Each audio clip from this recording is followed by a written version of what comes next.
it's Minnie. Welcome to my channel, Happy Fit Natural.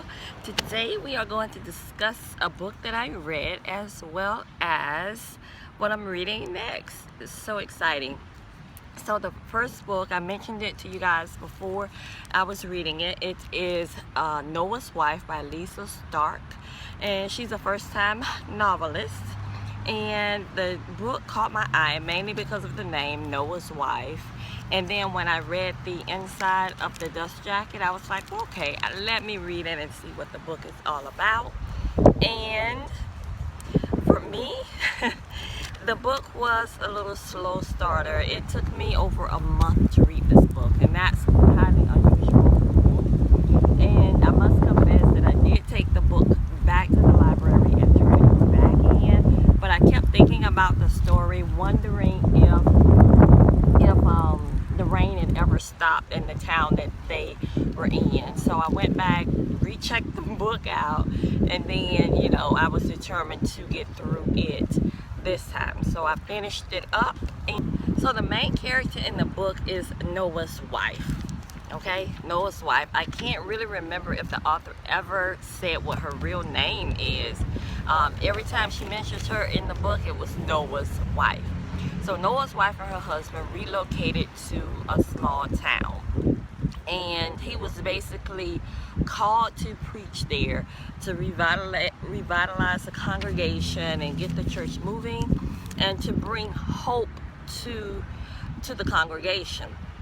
However, just like Noah in the Bible, this Noah, even though he was doing his best in the town, he still couldn't get the response that he wanted from the people.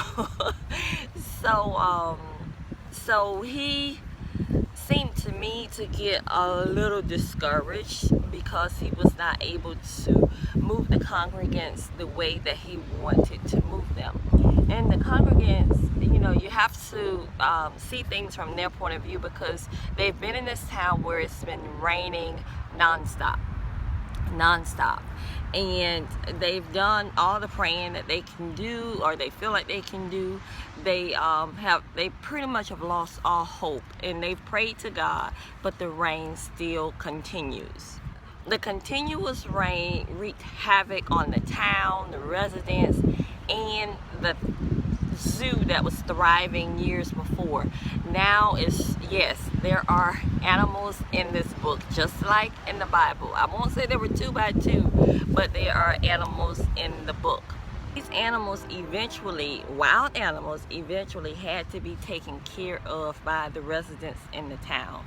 Now, I don't want to give too much away about the book just in case you want to read it, but I really think the underlying message of the book is about Noah's wife. Noah's wife, she's just that, Noah's wife, you know.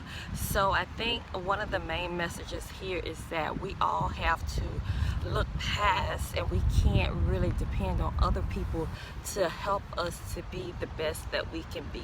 We have to have our own thoughts, our own mind. We have to have our own beliefs, faith, and discoveries, and be our own person aside from our husbands. And I think that's one of the main underlying messages of the story, is that Noah's wife, she really has to learn to be her own person. None of us can solely depend on another person to solely guide us through every aspect of our lives. We have to be able to take control of our own lives, you know, have faith in our own God, and continue to move forward. Overall, I give this book like a 3 stars. Mainly because it was a really slow read for me. It was kind of hard to get through, but I loved her descriptions. I loved the way she actually described the way the different residents in the town, how they were feeling. So I like the way she described that. I like the description of the town, the pouring rain, and then the eventual end. She actually tied all the pieces together. And it was, I mean, it's a good story, a little unbelievable at times, but I did enjoy it, so I give it a 3. So that's that for that book. If you're interested in it, I'll put a link to it down in the description box of this video. For my next read, it will be Homegoing by Yaa Gyasi. I did hear about this book from A Love for Me YouTube channel, where she was talking about her August read. She seemed to really enjoy the book, so I rushed down to the library and checked the book out. The book, from what I can understand, it's about the generational lives of two sisters who were born in Africa. One was sold to slavery, the other was raised in Africa, and so we get to see the different lives of those slaves, those Africans who were sold away to slavery, and then Africans that actually stayed in Africa. So that's my review of Noah's Wife and my introduction of my next read, which is Homegoing. And so let me know what you are reading down in the comment section. I would really be interested to know. Y'all have a great day, and I will see y'all next time. Bye.